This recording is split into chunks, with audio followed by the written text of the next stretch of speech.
All right, y'all, welcome back to the show. It's Anti-War Radio. I'm Scott Horton, and we're going to our first guest now. It's Eli Clifton, formerly, I think, at IPS, writer at the Low Blog, now at the Center for American Progress, where he took part in creating this incredible new report, which actually I better page up and get the title right, Fear Inc., all about Islamophobia, who's behind it, and how it works, and why it isn't true. Welcome to the show, Eli. How are you doing?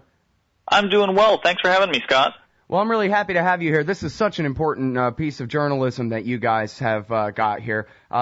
First of all, can you break it down for us into the sections? What all are we looking at in this? Yep, absolutely. So as you just said, it's Fear Inc., and the goal is to basically break down the Islamophobia network and show where its roots really come from and trace out how exactly it works. Now, there's 5 categories, as you just mentioned. There's the money trail, in which we examined the 7 funders. They've given nearly $53 million to the anti-Muslim organizations and think tanks that we look at in our report. Then there's the Islamophobia scholars and policy experts. These are 5 individuals in their respective organizations, and they act as sort of a nervous system, if you will, for the Islamophobia network. They're the ones in a lot of ways that put together the talking points. They package it, they give it credentials, and then they throw it out there. Then we have the grassroots organizations and the religious right, the media enablers who repeat and give a megaphone to these messages, and the political players. So many of them are in the GOP primary presidential field right now for 2012. Some have run with the Islamophobic messaging, and a few of them, like Herman Cain and Rick Perry, have actually made an effort to avoid it. So I'd say that that's an area in which there's a lot of shifting grounds, and in some ways maybe a little bit of room for hope. Okay, now I want to read just this one paragraph from the introduction. It's at AmericanProgress.org. It says, due in part to the relentless efforts of this small group of individuals and organizations, Islam is now the most negatively viewed religion in America. Only 37% of Americans have a favorable opinion of Islam, the lowest favorability rating since 2001, according to a 2010 ABC News Washington Post poll.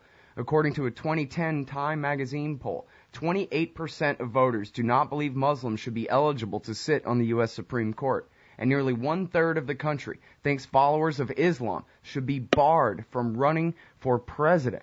So, I mean, these are just sort of, checking the oil and seeing, what the level of hate and fear and ignorance is there. Doesn't seem to me very likely anybody would try to appoint a Muslim to the Supreme Court anytime soon, probably for this very same reason. But the important part here, I think, is the lowest favorability rating since 2001. We haven't been attacked in a major attack here in this country in a decade. And people are now more fearful of Islam than they were right after the giant thing happened. Absolutely. And just to throw another statistic out there, in September 2010, Washington Post and ABC did a poll, and they showed that 49% of Americans held an unfavorable view of Islam, which was a 10% increase from October of 2002. I mean, that's pretty wild that in the meantime, it's been 10 years since the 9/11 attacks, and actually people's fear, their distrust, and more broadly speaking, Islamophobia is really on the rise.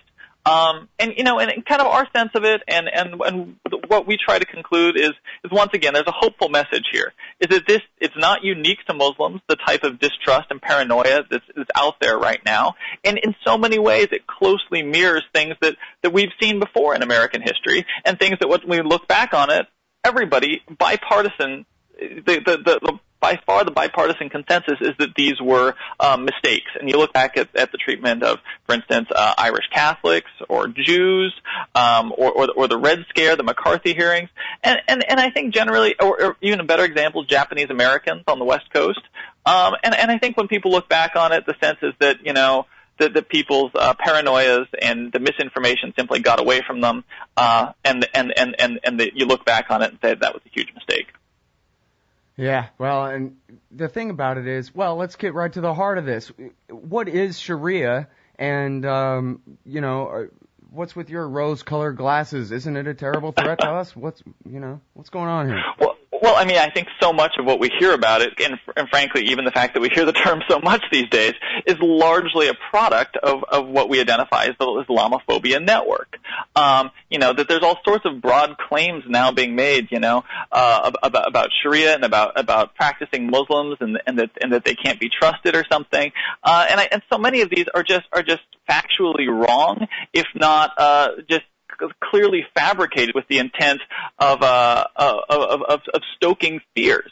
And I mean, I think a good example would be Bridget Gabriel of Act for America, who made the statement that a practicing Muslim, who she defines as one who believes in the teaching of the Quran and who prays 5 times a day, quote, cannot be a loyal citizen to the United States of America. Now, challenging a specific group's loyalty within the United States has never been something that's gone well. We've been down this road before. We know how it ends, and we always and people like Bridget Gabriel, people who make statements like that, end up as my colleague Wajahat Ali has coined it, being the villains in our children's history books. Mm. Well, but they are trying to force our wives and daughters to wear headscarves and all these kinds of things, right? We'll have no choice. Not. We'll live under an American Ayatollah soon. Absolutely not. Those are exactly the types of statements which the network has put out. And it's interesting because it's not even true to say that the types of statements coming out of the Islamophobia Network were always accepted by even what we would consider right-wing media. I think a good example is the Islamic Community Center in the financial district in Manhattan, which gets referred to as the Ground Zero Mosque, which Fox's Laura Ingraham, at first, when it was brought up, she said she didn't see a problem with it. But then, the Victory Mosque meme sort of grew, the network amplified it, bloggers like Pamela Geller and Robert Spencer took it and ran with it, and we wind up where we are now. Mm-hmm. Well, and in fact, that's such a great example because, as I understand it, the guy that was putting the thing together is a Sufi, who are like the Unitarians of Muslims, right? Exactly. I mean, there was really no basis in so much of the fear mongering that went on around the community center, and it was for lack of a better way of putting it, the decision to build it it came at a choice time for people who wanted to really promote this misinformation about American Muslims and about their role in our diverse society. Mm-hmm. Well, I mean, a big part of this is just the whole they're all in on it together kind of thing, which I wasn't alive back then, and I didn't live there either, but it reminds me at least of the history I learned, really my whole life about Europe and particularly Germany in the 30s, where all Jews are in on this thing against us, whatever it is. They all amount to this fifth column of disloyalty on the inside. It's the protocols of the elders of Islam. The only reason these people are here is because they're trying to take something from us. And somehow this is allowed to, I mean, I don't mean by law, but I mean by popular opinion. This is tolerable in America, that people don't immediately just shout this down. I mean, what if they were saying this about Jews right now? We'd be flipping out. Seems like. Man, that's the break already. We'll be right back with Eli Clifton from the Center for American Progress. All right, y'all, welcome back to the show. It's Anti-War Radio. I'm Scott Horton. I'm talking with Eli Clifton. He's at the Center for American Progress, investigative reporter there. And Eli, are you still at IPS working with Jim Loeb too, or not? No, I am now full time at the Center for American Progress. I blog on their fantastic blog Think Progress. But my material there frequently gets cross-posted back to Lowblog, and they continue. And Lowblog continues to be a great platform. I'm so conflicted about the Think Progress blog. I mean, there is such great stuff there, and sometimes things that just make me mad. All right, well, anyway, I've always loved your stuff, Jim Loeb's blog here, and the Interpress service, and this piece of journalism that you've taken part in here. With some other colleagues. Fear Inc., the roots of the Islamophobia Network in America, is so important. I hope, every congressman's office, every state, house, and senate just gets bombarded with copies of this thing, that they can begin to see through this madness. But I should be quiet with all my moralizing and let you get to the heart of this thing. Who is paying for the Hate and Fear Muslims campaign in America, and why? Well, I can give you answers to one of those questions, and that's who. And that's really where we started our report at, was let's take our blinders off, let's not make assumptions, let's just throw a wide net and see who it is that have been the most committed and the biggest funders of a set of key organizations that we look at. So to start, I would summarize the recipient organizations that we used in our study, which were the Investigative Project on Terrorism, the Counterterrorism and Security Education and Research Foundation, which, if you haven't heard of it, that's okay. They seem to mainly be a funding source for the investigative project. Middle East Forum, that's Daniel Pipes. Center for Security Policy, that's Frank Gaffney's outfit. The Clarion Fund, which distributed the Islamophobic documentary, The Obsession Radical Islam's War Against the West. Jihad Watch, that's Robert Spencer's blog. The David Horowitz Freedom Center from California. And the American Congress for Truth. And in total, we tracked $42.6 million in funding that went to these groups. Now, the biggest, I should say, individual donor that we can track is Richard Scaife. And his combined foundations, that's the Sarah Scaife Foundation, the Allegheny Foundation, and the Carthage Foundation, contributed $7.8 million to these organizations. That was $1.5 million to the CT SURF that went to Investigative Project on Terrorism, $2.9 million to Center for Security Policy, and $3.4 million to the Dave Horowitz Freedom Center. So I think he gives you an idea of what level of donors we're looking at and where they fit in the political right. And now, with Daniel Pipes and Frank Gaffney, the Center for Security Policy, I mean, their biases have been on their sleeves for years and years now. But there was also, I think I detected some surprise in the writing of this report that, here some of these foundations are paying quite a bit of money for this, but these foundations are also financing completely innocuous things that do not portray this kind of agenda whatsoever. The Bradley and Olin foundations and these people, they've always funded the neocons and always put Israel first and the Likud party and the settler movements in Israel first. So, Frank Gaffney, we know what he's about. But some of these others, did you come up with any explanation for how they got roped into this, or? Well, we reached out to all of them before we published our report. We wanted to give them a chance to respond, to explain themselves. In some cases, maybe we figured they'd stopped, and they would like to clarify that and say, we noticed what these people were doing. We didn't want to be a part of it. We stopped our funding. We didn't receive answers from any of them. And you're right that when you look closely at the philanthropy that some of them engage in, it doesn't always line up to where we could say, we nailed it. That's their political ideology. The Russell Berry Foundation is a good example. They're based in New Jersey. Russell Berry actually made his fortune in stuffed toys for children, like teddy bears. And his foundation is quite. He's now deceased, but his family operates his foundation, and they're quite committed to a number of social causes. Certainly, ending terrorism is one of those things. But the ways in which they do it are quite diverse, and it includes giving money to, for instance, the New Israel Fund, which is very progressive.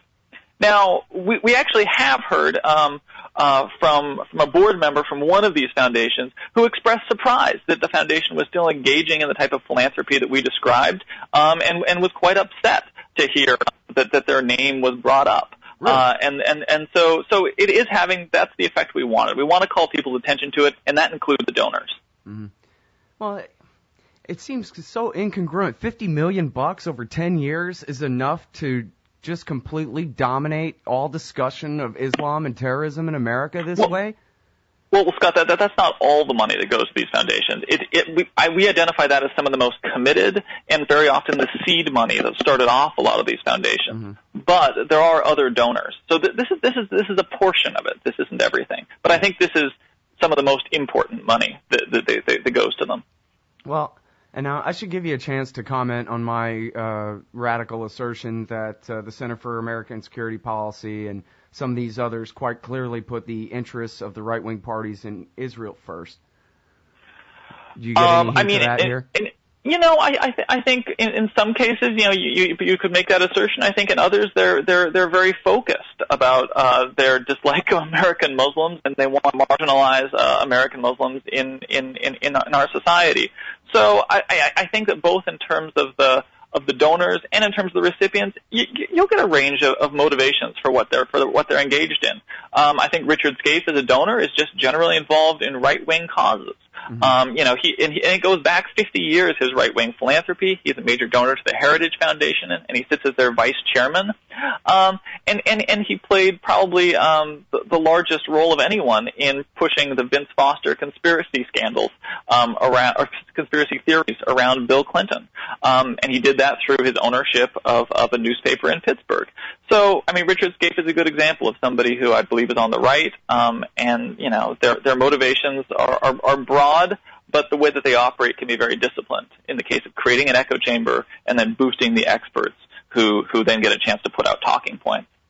Right. That's really the thing. You got to hand it to these guys, is they've really got it together. That echo chamber effect, the same way they got us into war with Iraq by 50 neocons, but writing on every editorial page in America made it seem like we have a complete consensus among 300 million people about what's got to be done here. And that same sort of thing works here, huh?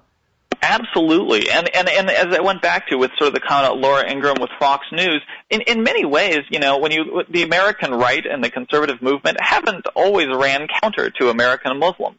It's a relatively new thing, and these groups and these individuals who promote these talking points in many ways sort of hijack the right-wing media for that matter.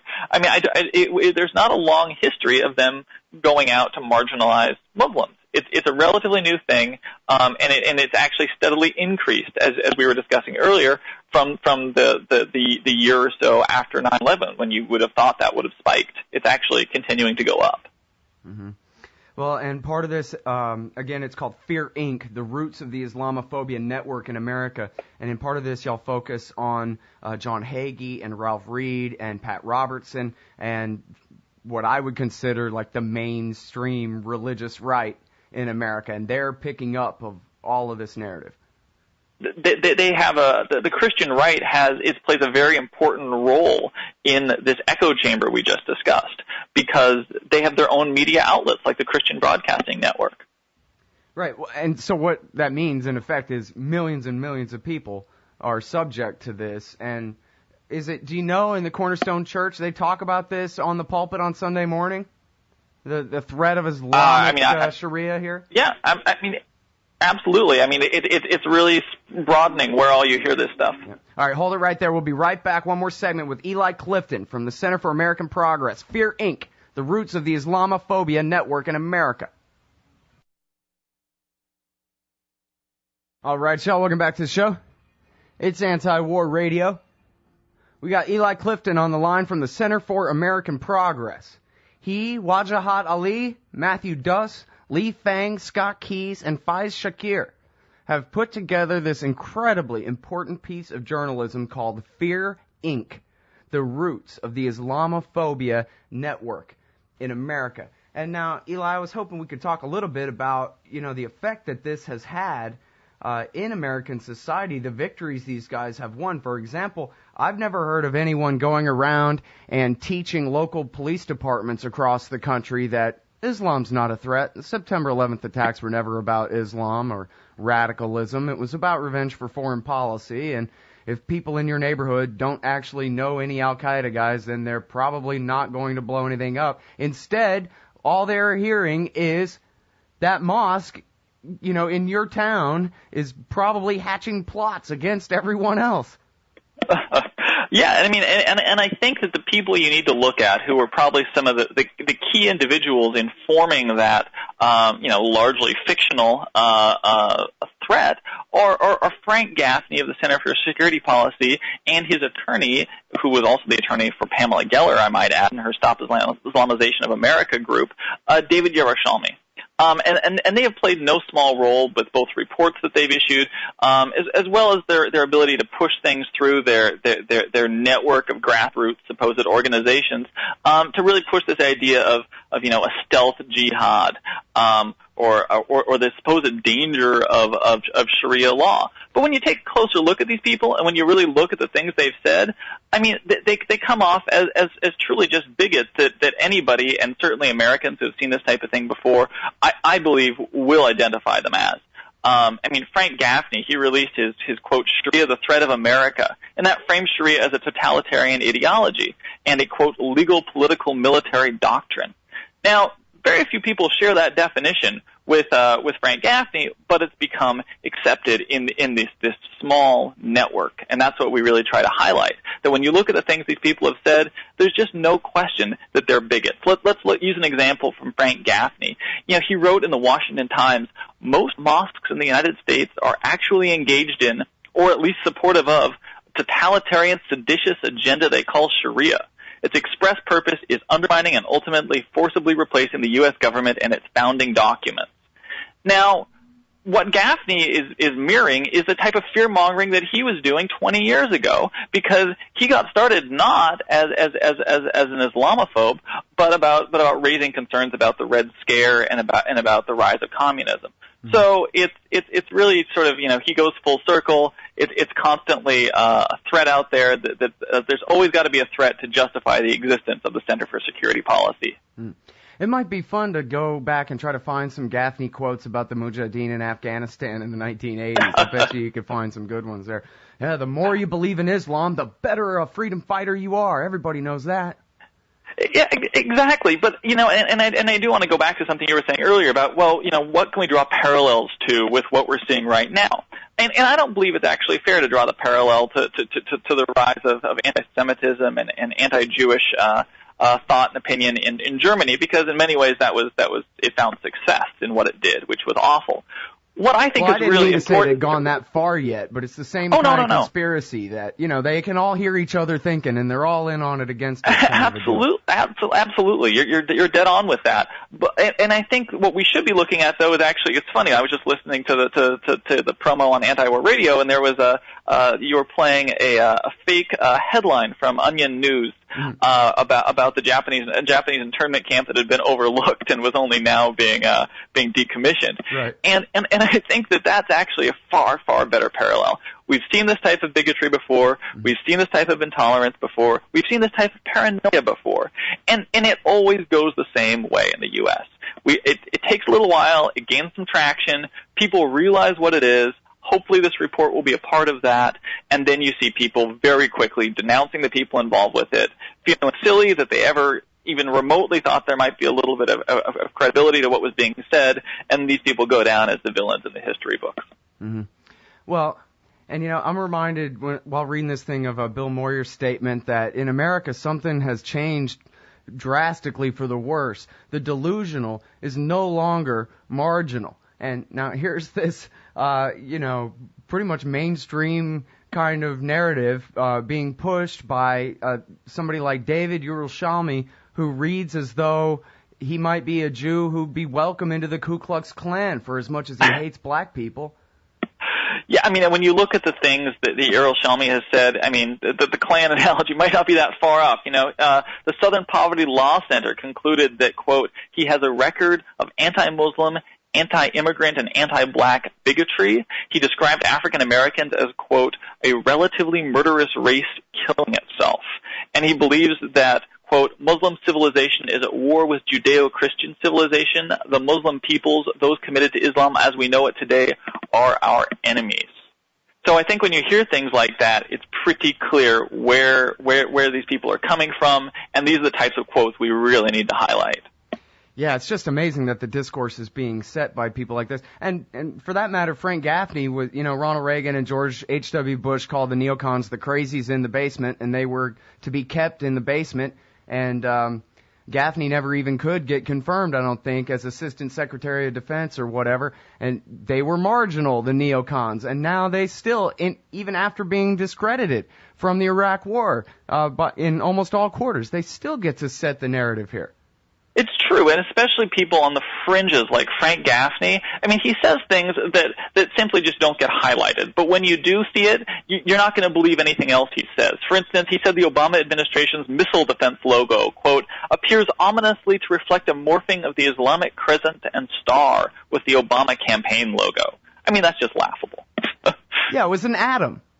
Yeah. Right? Yeah, it was, exactly. It was an atom. It symbolized science. Yes. Yeah. I mean, yeah, this was really not, stealthy or something they were trying to sneak in there. It was actually pretty logical, and I think that he was the only person who really raised some concern around it. Yeah. Well, I think you say in the piece, too, that even Bill Kristol denounced sort of this lower scum level of neoconservatism for opposing the Arab Spring. Absolutely, and that's something that once again I think is reason for a little bit of optimism. The mainstream people within the conservative movement are actually starting to identify that these people are not folks you want to have anything to do with, and that they're toxic to some degree. I think you see Herman Cain, who had earlier said that he wouldn't want to have a Muslim in his cabinet unless they swore a loyalty oath, basically making a complete 180. Once he met with some Muslim community leaders, he broke bread with them. And he very much changed his tune. And this is somebody who at first was pretty much the poster child of the Islamophobes, and over the course of, it was about 24 hours, he completely reversed course. Yeah, I think that's a couple, yeah. Huh? Yeah, all he had to do was meet a couple and realize that, hey, these are people who he has more in common with than he has, difference. And suddenly, I think it was a sign that, he had a decent side to him, and he realized that the information he'd been getting was just plain wrong. Mm-hmm. And now, geez, there's so little time and so much to cover here. But if we can get back to the cops thing, is that still going on? I'd read in the past where the Gaffneyites were basically going around and teaching all the cops in America this kind of thing. We didn't look at that too closely in our report, but I think that there is something to be said there. The Gaffney will look for allies wherever he can find them, and that includes at times misleading potential allies. So they will, spout the same type of talking points that he wants them to do. And once again, David Yerushalmi have played key roles in promoting this type of thing. Mm-hmm. Well, and now the thing is too is this is all about it.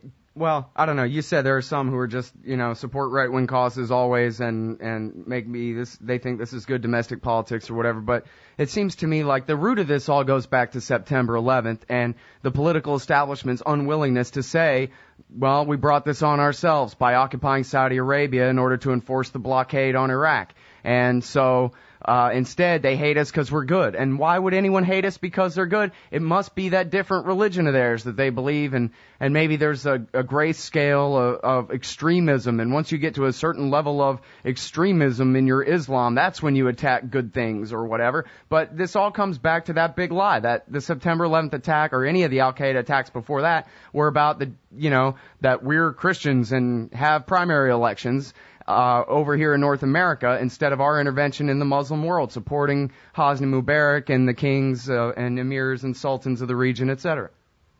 Yeah, I think that although I'm slow to want to say that 9/11 was a turning point because as the polling shows, anti-Muslim sentiment actually wasn't at its high point directly after 9/11. And you got to give, I think, the Bush administration a little bit of credit there. Right. That right after 9/11, that he was quite quick to say, that our Muslim American neighbors are not the problem, and that we should not be directing our anger at them. It took a little longer for people like Frank Gaffney, David Yerushalmi, and bloggers like Pamela Geller and Robert Spencer to really mainstream that type of stuff. Mm-hmm. Yeah, Anthony Gregory from the Independent Institute pointed out that it was really the end of the Bush years and the bringing in of Obama that changed it, because one, Bush always said, no, this isn't about Islam, and that was like a lid on the pot. But then, of course, also you have Obama being black and the son of a Muslim and with a Muslim name and all the conspiracy theories about whether he's a birther and a Muslim and all these things.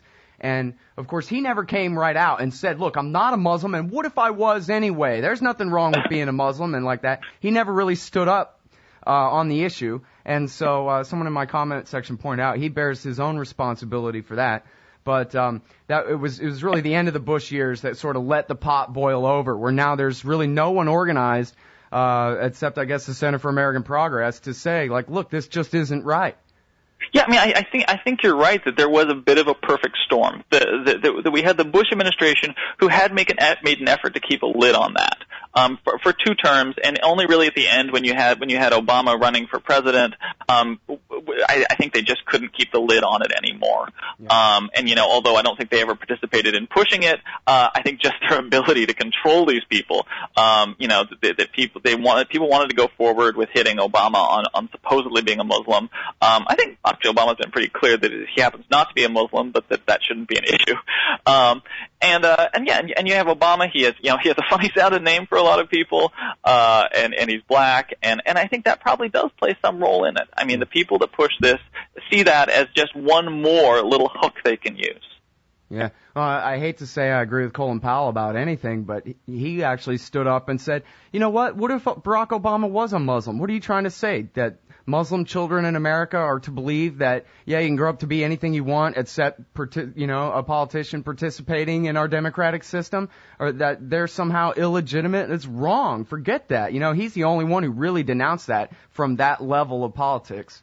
Definitely, and Powell had that great line about that's not how we do business in the U.S. Right. And I thought that was dead on, because he was able to tie in, the fact that, hey, black people have been discriminated against, Jewish Americans have been discriminated against, Irish Catholics have been discriminated, Japanese, but that's not how we do business. We look back on that. That's in our history books for a reason. Right. Yeah, and as you said, I think earlier in the interview, we all agree now that all those things were wrong. There's no dispute about it. It's a unanimous consensus. Exactly. And it's hardly a partisan issue or a fringe issue where that if you bring up the Japanese internment, I mean, you're going to have, somehow one of the political parties jumping on you for it. No. I mean, everybody's quite clear on there's what Michelle happened. Malkin, and then there's the rest of us. Exactly. There's Michelle Malkin and there's everybody else. Right. And it's hardly like she has much support within the Republican Party for having said things like that. I mean, I think we're all pretty much on the same page with that. And I'm very optimistic that we will be on the same page with stuff about Islamophobia as well. Right on. Hey, listen, I cannot tell you how much I appreciate your time on the show today, Eli. It's been great. And thank you for this work, too.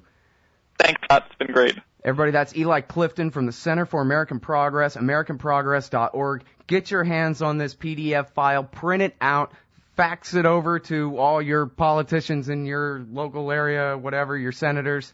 This is really important journalism. Fear Inc., the roots of the Islamophobia Network in America. We'll be right back.